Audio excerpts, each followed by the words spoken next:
ഏറെ ദൂരം യാത്ര ചെയ്ത് മാത്രമായിരിക്കും ഈ പ്രതിഷേധക്കാർക്ക് മടങ്ങി എത്താൻ കഴിയുക. അത് പോലീസ് ഉറപ്പാക്കിയിരിക്കുന്നു. നിലവിൽ ഇപ്പോൾ ഉണ്ടായ പ്രതിഷേധങ്ങളെ മുഴുവൻ അമർച്ച ചെയ്യാൻ ഡൽഹി പോലീസിന് കഴിഞ്ഞിരിക്കുന്നു. എന്നാൽ കൃത്യമായ രാഷ്ട്രീയമായി ഇത് പ്രയോജനപ്പെടുത്താൻ തന്നെയാണ് ആം ആദ്മി പാർട്ടിയുടെ തീരുമാനം. അതുകൊണ്ട് തന്നെയാണ് ജയിലിൽ ഇരുന്ന് കെജ്രിവാൾ ഡൽഹി ഭരിക്കും എന്ന പ്രസ്താവന ആം ആദ്മി പാർട്ടിയുടെ മന്ത്രിമാർ, നേതാക്കളെല്ലാം തന്നെ ഒരേ സ്വരത്തിൽ നടത്തിയിരിക്കുന്നത്. ഇന്ന് നടത്തിയ നിയമനീക്കത്തിൽ ആം ആദ്മി പാർട്ടിക്ക് തിരിച്ചടിയേറ്റിരിക്കുന്നു. ഹർജി അടിയന്തരമായി പരിഗണിക്കണം എന്ന ആവശ്യം സുപ്രീം കോടതി പരിഗണിച്ചിട്ടില്ല. നാളെ ആയിരിക്കും ഈ ഹർജി പരിഗണിക്കുക. ഇന്ന് അർദ്ധരാത്രി പരിഗണിക്കേണ്ട തരത്തിലുള്ള അടിയന്തര സ്വഭാവം ഈ ഹർജിക്കില്ല എന്ന് ബോധ്യപ്പെട്ട സാഹചര്യത്തിലാണ് സുപ്രീം കോടതി രജിസ്ട്രി അത്തരത്തിലൊരു തീരുമാനമെടുത്തത്. നേരത്തെ തന്നെ ഇത്തരത്തിൽ ഒരു തീരുമാനമായിരിക്കും ഉണ്ടാകുക എന്ന തരത്തിലുള്ള അഭ്യൂഹങ്ങൾ ഉണ്ടായിരുന്നു. കാരണം അപൂർവമായ ഘട്ടങ്ങളിൽ മാത്രമാണ് സുപ്രീം കോടതി അർദ്ധരാത്രി. ജനാധിപത്യം ഒരു വല്ലാത്ത സ്ഥിതിയിലേക്കാണ് പോകുന്നത്. നമ്മുടെ രാജ്യത്ത് നമുക്ക് എല്ലാവർക്കും അറിയാം, ജനാധിപത്യപരമായി തെരഞ്ഞെടുപ്പ് നടക്കുകയും ഓരോ പാർട്ടികൾ വരികയും പോവുകയും ഒക്കെ ചെയ്യുന്ന പതിവ് ഉണ്ട്. അത് നമ്മുടെ അഭിമാനമാണ്. പക്ഷേ പ്രതിപക്ഷത്തെയും പ്രതിപക്ഷ നേതാക്കളെയും പ്രതിപക്ഷ പാർട്ടികളെയും അവർ ഭരിക്കുന്ന സംസ്ഥാനങ്ങളിൽ മുഖ്യമന്ത്രിമാരെയൊക്കെ ആരെന്നില്ലാതെ ഒരു സമയം നോക്കാതെ ഒരു മര്യാദയും ഇല്ലാതെ പീഡിപ്പിച്ചുകൊണ്ടിരിക്കുകയാണ്. അതിന് എല്ലാ ഏജൻസികളെയും ഉപയോഗിക്കുന്നു. കേജ്രിവാളിൻ്റെ അറസ്റ്റ് അങ്ങേയറ്റം അപലപനീയവും അതുപോലെ തന്നെ അത്ഭുതകരവുമാണ്. ലോകം കാണുന്നില്ലേ ഇന്ത്യയുടെ ഒരു വലിയ തെരഞ്ഞെടുപ്പ് നടക്കുന്ന ഘട്ടത്തിൽ അതിൻ്റെ സംസ്ഥാന മുഖ്യമന്ത്രിമാരെയൊക്കെ അറസ്റ്റ് ചെയ്ത് അകത്താക്കി തെരഞ്ഞെടുപ്പിൽ വിജയം ഉണ്ടാക്കാൻ നോക്കുക എന്ന് പറഞ്ഞാൽ ഇതിനെതിരായി ശക്തമായി ഇന്ത്യൻ ജനത അവരുടെ സമ്മതിദാന അവകാശത്തിലൂടെ പ്രതികരിക്കും എന്ന് തന്നെയാണ് എൻ്റെ വിശ്വാസം. പി കെ കുഞ്ഞാലിക്കുട്ടി മാധ്യമങ്ങളോട് സംസാരിക്കുകയായിരുന്നു. ഈ അറസ്റ്റിനെതിരായ പ്രതിഷേധം ജനാധിപത്യ പ്രക്രിയയിൽ സമ്മതിദാനാവകാശം വോട്ട് രേഖപ്പെടുത്തി അതിനോടുള്ള പ്രതിഷേധം അറിയിക്കണം BJPക്കെതിരെ എന്നാണ് പി കെ കുഞ്ഞാലിക്കുട്ടി ആവശ്യപ്പെട്ടത്. ഇപ്പോഴിതാ നമ്മൾ അല്പസമയം മുമ്പ് ദൃശ്യങ്ങളിൽ കണ്ടതാണ്. ED ആസ്ഥാനത്തേക്ക് അരവിന്ദ് കെജ്രിവാളിനെ എത്തിച്ചു. ആ ദൃശ്യങ്ങളാണിത്. നിതിൻ അംബുജൻ തുടരുന്നുണ്ട് ഡൽഹിയിൽ നിന്ന്. നിതിൻ, ഇപ്പോൾ ഡൽഹിയിലെ പൊതുവായ സാഹചര്യം എങ്ങനെയാണ്? നേരത്തെ മുഖ്യമന്ത്രിയുടെ വസതിക്ക് പുറത്തുണ്ടായിരുന്ന പ്രവർത്തകരെ ഒട്ടുമിക്ക പേരെയും അറസ്റ്റ് ചെയ്ത് നീക്കി. അവിടെ കൂടുതൽ പ്രവർത്തകരെത്തുമോ ഈ രാത്രിയിൽ? പോലീസിന്റെ സുരക്ഷാ വിന്യാസം നഗരത്തിലാകെ എങ്ങനെയാണ്?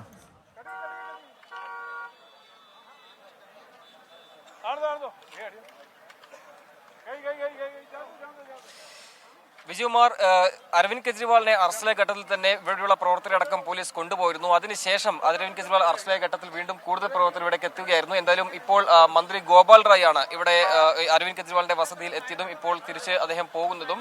ശക്തമായ പ്രതിഷേധം ഇതിൽ ഉയരുമെന്നാണ് ഗോപാൽ റായ് നേരത്തെ പ്രതികരിച്ചത്. എന്തായാലും വലിയ പ്രതിഷേധം ഇപ്പോൾ ഉയരുന്നുണ്ട്.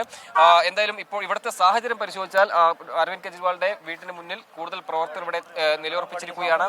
ഈ രാത്രിയിലും പ്രതിഷേധം തുടരാൻ തന്നെയാണ് പ്രവർത്തകരുടെ തീരുമാനം. ഡൽഹിയിലെ പലയിടങ്ങളിലും സമാനം തന്നെയാണ് അവസ്ഥ. പ്രവർത്തകർ തെരുവിലാണ്. വലിയ പ്രതിഷേധം ഉയരുന്നുണ്ട്.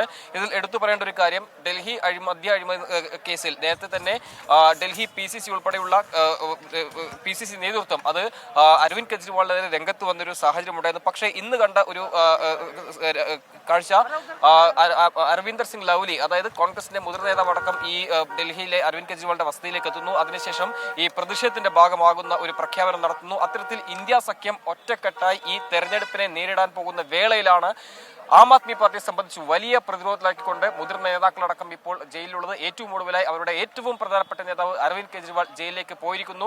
നമുക്കറിയാം, ഏറ്റവും കൂടുതൽ തർക്കം കോൺഗ്രസും ആം ആദ്മി പാർട്ടിയും നിലനിന്നൊരു മേഖലയാണ് ഡൽഹി. അവിടെ സീറ്റ് വിഭജനമടക്കം തന്നെ പല ഘട്ടങ്ങളിലും തർക്കമുണ്ടായിരുന്നു. അതിനുശേഷം വലിയ ചർച്ചയിലൂടെയാണ് അത് പരിഹരിച്ച് മുന്നോട്ട് പോകുന്നതിനിടയിലാണ് ഇപ്പോൾ ഈ അരവിന്ദ് കെജ്രിവാൾ തന്നെ ആം ആദ്മി പാർട്ടിയുടെ ഏറ്റവും പ്രധാനപ്പെട്ട നേതാവ് തന്നെ ED അറസ്റ്റ് ചെയ്തിരിക്കുന്നത്. അതിന്റെ പ്രതിഷേധം വലിയ തരത്തിൽ ഇപ്പോൾ ഡൽഹിയിൽ അടക്കം ഉയർന്നിട്ടുണ്ട്. ഡൽഹിയിലെ മിക്ക മേഖലകളും നിരോധനാജ്ഞ പ്രഖ്യാപിച്ചിരിക്കുകയാണ്. നേരത്തെ സൂചിപ്പിച്ച പോലെ തന്നെ ആം ആദ്മി പാർട്ടിയും അതോടൊപ്പം തൊട്ടടുത്തുള്ള BJP ആസ്ഥാനവും വലിയ സുരക്ഷാ വലയത്തിൽ തന്നെയാണ് ഇപ്പോഴും നിലനിൽക്കുന്നത്. എന്തായാലും ഡൽഹിയിലെ മുഖ്യമന്ത്രിയുടെ വസതിക്ക് മുന്നിൽ കൂടുതൽ സേനകളെ ഇവിടെ നിലയുറപ്പിച്ചിട്ടുണ്ട്. ഒരു പക്ഷേ ഇന്ന് വീണ്ടും പ്രതിഷേധവുമായി പ്രവർത്തകർ ഇങ്ങോട്ടേക്ക് എത്താനുള്ള ഒരു സാഹചര്യം കണക്കിലാക്കിയാണ് ഇപ്പോൾ കൂടുതൽ പോലീസിനെ അടക്കം ഇവിടെ വിന്യസിച്ചിരിക്കുന്നത്. കേന്ദ്ര സേനയടക്കം ഇവിടെ നിലയുറപ്പിച്ചിട്ടുണ്ട്. അങ്ങനെ ശക്തമായ സുരക്ഷാ വിന്യാസം തന്നെ ഇവിടെ ഒരുക്കിയിരിക്കുകയാണ് പോലീസ്. എന്തായാലും അരവിന്ദ് കെജ്രിവാളിനെ ED ആസ്ഥാനത്ത് എത്തിച്ചിട്ടുണ്ട്. പക്ഷേ അപ്പോഴും ഡൽഹിയിലെ പല മേഖലകൾ, പ്രത്യേകിച്ചും ITO അതോടൊപ്പം തന്നെ ഡൽഹി ആം ആദ്മി പാർട്ടി ഓഫീസ് നിലനിൽക്കുന്ന മേഖലകളടക്കം വലിയ പ്രതിഷേധം ഇതിന് പിന്നാലെ ഉയർന്നിരുന്നു. നാളെയും സമാനമായ നിലയിലുള്ള ഒരു പ്രതിഷേധമായി മുന്നോട്ട് പോകുമെന്നാണ് അറിയിച്ചിരിക്കുന്നത്. ആം ആദ്മി പാർട്ടിക്കൊപ്പം തന്നെ ഇന്ത്യ സഖ്യത്തിന്റെ നേതാക്കളും ഒരുപക്ഷെ ഈ പ്രതിഷേധത്തിന്റെ ഭാഗമാകാനുള്ള സാധ്യതയുണ്ട്. കാരണം ഇതിനും തന്നെ ഇന്ത്യ സഖ്യത്തിലെ നേതാക്കൾ അരവിന്ദ് കെജ്രിവാളിന്റെ പിന്തുണയുമായി രംഗത്ത് വന്നിരുന്നു. ആ ഒരു സാഹചര്യത്തിൽ ലോക്സഭാ തെരഞ്ഞെടുപ്പ് അടുത്തിരിക്കെ ഈ വിഷയത്തിൽ, അതായത് ED രാഷ്ട്രീയ ആയുധമാക്കുന്നു എന്ന കാര്യം ഉയർത്തിക്കാട്ടി തന്നെയാകും ഇത്തവണ ഇന്ത്യ സഖ്യം മുന്നോട്ട് പോകുക. അതിന്റെ ഏറ്റവും ഒടുവിലത്തെ ജനാധിപത്യ വിരുദ്ധ നടപടി എന്ന നിലയിൽ തന്നെ ഈ ഒരു വിഷയത്തെ ഉയർത്തിക്കാട്ടി മുന്നോട്ട് പോകാനുള്ള ഒരു നീക്കം തന്നെയാണ് ഇന്ത്യ സഖ്യത്തിന്റെ ഭാഗത്തും ഉണ്ടാകുന്നത്. അത് തന്നെയാണ് അറസ്റ്റിന് ശേഷം ഇന്ത്യ സഖ്യത്തിന്റെ നേതാക്കൾ ഒരുമിച്ചുകൊണ്ട് ഈ ഒരു വിഷയത്തിൽ വലിയ ശക്തമായ പ്രതിഷേധവുമായി രംഗത്ത് വന്നത്.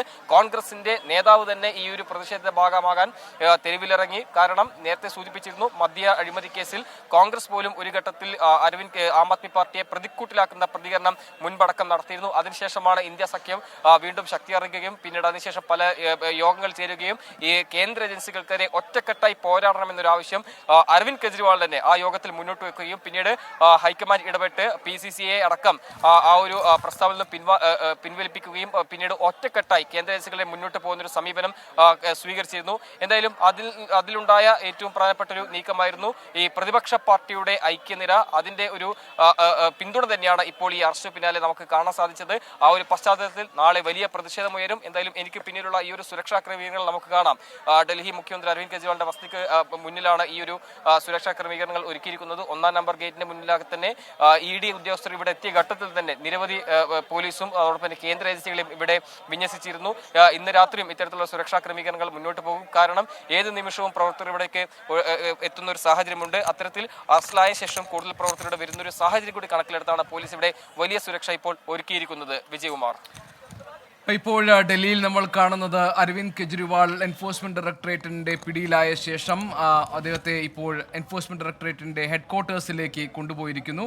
അവിടെ അദ്ദേഹത്തിന് ഇന്ന് അവിടെ കഴിയേണ്ടി വരും. നാളെയായിരിക്കും വൈദ്യ പരിശോധനയ്ക്ക് വിധേയനാക്കുക. തുടർന്ന് അദ്ദേഹത്തെ കോടതിയിൽ ഹാജരാക്കും. കസ്റ്റഡിയിൽ ചോദ്യം ചെയ്യലിന് വിട്ടുകിട്ടണം എന്ന ആവശ്യമായിരിക്കും ED ഉദ്യോഗസ്ഥർ കോടതിക്ക് മുന്നാകെ കൊണ്ടുവരാൻ പോകുന്നത്. അതോടൊപ്പം തന്നെ ഡൽഹി ഹൈക്കോടതിയിൽ ഈ കേസിലെ മറ്റു ചില പ്രധാനപ്പെട്ട വിവരങ്ങൾ ഹൈക്കോടതിയിൽ നിന്ന് വരാനിരിക്കുന്നു. അതിൽ ഇതിന്റെ തെളിവുകൾ സംബന്ധിച്ച കാര്യങ്ങൾ മുദ്രവച്ച കവറിൽ കോടതിയിൽ എത്താൻ പോവുകയാണ്.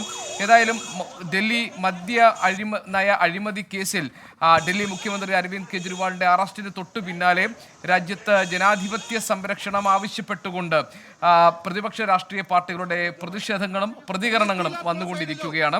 തിരുവനന്തപുരത്തും തൃശ്ശൂരിലും ആം ആദ്മി പാർട്ടിയുടെ പ്രതിഷേധങ്ങൾ നമ്മൾ കണ്ടു. തിരുവനന്തപുരത്ത് ഇടതുപക്ഷ യുവജന സംഘടനകളുടെ പ്രതിഷേധം MA ബേബിയുടെ നേതൃത്വത്തിൽ നടക്കുകയും ചെയ്തു. ഏതായാലും വിവിധ കോണുകളിൽ നിന്നുള്ള പ്രതികരണങ്ങൾ വന്നുകൊണ്ടിരിക്കുന്നു.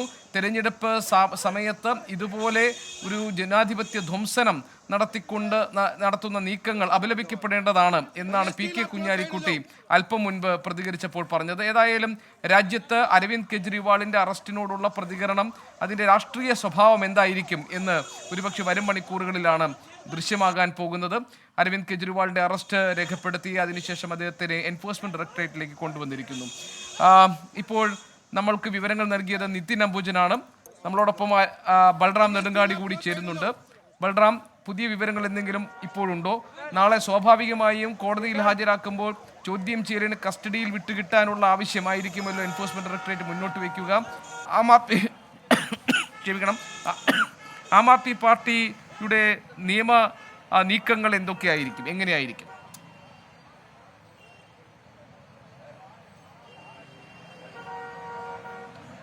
ഗോപികൃഷ്ണൻ, തീർച്ചയായും അരവിന്ദ് കെജ്രിവാളിനെ കസ്റ്റഡിയിൽ വിട്ടുകിട്ടണം എന്ന ആവശ്യം തന്നെയായിരിക്കും എൻഫോഴ്സ്മെന്റ് ഡയറക്ടറേറ്റ് കോടതിയിൽ ഉന്നയിക്കുക എന്നുള്ളത് വ്യക്തമാണ്. കാരണം 9 തവണ നോട്ടീസ് അയച്ചിട്ടും ഹാജരാകാൻ കെജ്രിവാൾ തയ്യാറായിട്ടില്ല. ഇക്കാര്യം കോടതിയിൽ ചൂണ്ടിക്കാണിക്കുകയും അതുകൊണ്ട് തന്നെ വിശദമായ ചോദ്യം ചെയ്യൽ കെജ്രിവാളിനെ ചെയ്യേണ്ടതുണ്ട്. ഈ അഴിമതിയുടെ മുഖ്യ സൂത്രധാരൻ കെജ്രിവാൾ ആണ് എന്നുള്ളതാണ് എൻഫോഴ്സ്മെന്റ് ഡയറക്ടറേറ്റിന്റെ ആരോപണം എന്നുള്ളത്. അത് തെളിയിക്കുന്ന തെളിവുകൾ ലഭിച്ചിട്ടുണ്ട് എന്നാണ് ED അവകാശപ്പെടുന്നത്. അക്കാര്യങ്ങൾ കോടതിയിൽ സമർപ്പിക്കുമെന്നും ED വ്യക്തമാക്കിയിട്ടുണ്ട്. അതുകൊണ്ട് തന്നെ കെജ്രിവാളിനെ കസ്റ്റഡിയിലെടുത്ത് വിശദമായി തന്നെ ചോദ്യം ചെയ്യേണ്ടതുണ്ട് എന്ന് ED കോടതിയിൽ അറിയിക്കും. അതേസമയം കെജ്രിവാളിന്റെ അഭിഭാഷക സംഘം കോൺഗ്രസ് നേതാവും മുതിർന്ന അഭിഭാഷകനുമായ മനു അഭിഷേക് സിംഗ്വിയുടെ നേതൃത്വത്തിലുള്ള സംഘമാണ് ഇന്ന് സുപ്രീം കോടതിയിൽ ഹർജി സമർപ്പിച്ചിരിക്കുന്നത്. അടിയന്തരമായി പരിഗണിക്കണമെന്ന അപേക്ഷ തഴയപ്പെട്ടിരിക്കുന്നു. അടിയന്തരമായി പരിഗണിക്കപ്പെടേണ്ട തരത്തിലുള്ള സ്വഭാവം ഈ കേസിനില്ല. ഇതൊരു അറസ്റ്റാണ്, മുഖ്യമന്ത്രിയുടെ അറസ്റ്റാണ് എന്നുള്ള അതിന്റെ രാഷ്ട്രീയമായി മറ്റ് പ്രാധാന്യങ്ങൾ നിലനിൽക്കുന്നുണ്ടെങ്കിൽ പോലും സുപ്രീം കോടതി അർദ്ധരാത്രി ചേരേണ്ട തരത്തിലുള്ള പ്രാധാന്യം ഇതിനില്ല എന്ന വിലയിരുത്തലാണ് സുപ്രീം കോടതി രജിസ്ട്രിക്ക് ഉള്ളത്. അതുകൊണ്ട് തന്നെ നാളെ ആയിരിക്കും ഈ ഹർജി പരിഗണിക്കുക. ഈ ഘട്ടത്തിൽ കെജ്രിവാളിനെതിരെ യാതൊരു തരത്തിലുള്ള തെളിവുകളും ഇഡിക്ക് ലഭിച്ചിട്ടില്ല. ഈ ഇടപാടിൽ നടന്നത് 100 കോടി രൂപയുടെ അഴിമതിയാണെന്ന ആരോപണം ഇഡി ആവർത്തിക്കുമ്പോഴും നേരത്തെ അറസ്റ്റിലായിരിക്കുന്ന സഞ്ജയ് സിംഗിന്റെയും മനീഷ് സിസോദിയയുടെയും ജാമ്യാപേക്ഷകൾ പരിഗണിക്കുന്ന ഘട്ടങ്ങളിൽ പോലും ഇതിന് തെളിവുകൾ എന്ത് എന്നുള്ളത് വ്യക്തമാക്കാൻ ഇഡിക്ക് കഴിഞ്ഞിട്ടില്ല. കെജ്രിവാളും നിരന്തരം ഈ 8 സമൻസുകൾക്കും മറുപടിയായി അയച്ച കത്തിൽ എന്ത് തെളിവാണ് തനിക്കെതിരെയുള്ളത് എന്ന് അദ്ദേഹം ചോദിച്ചിരുന്നു. അത് സമർപ്പിക്കാനോ നൽകാനോ ഇഡി തയ്യാറായിട്ടില്ല.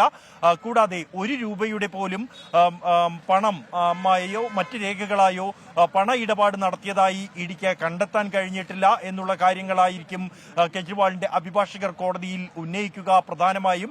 ഒപ്പം തന്നെ ഈ കേസിൽ ഇഡി മുന്നോട്ട് വയ്ക്കുന്നത് മാപ്പുസാക്ഷികളായി മാറിയവരുടെ മൊഴികളാണ്.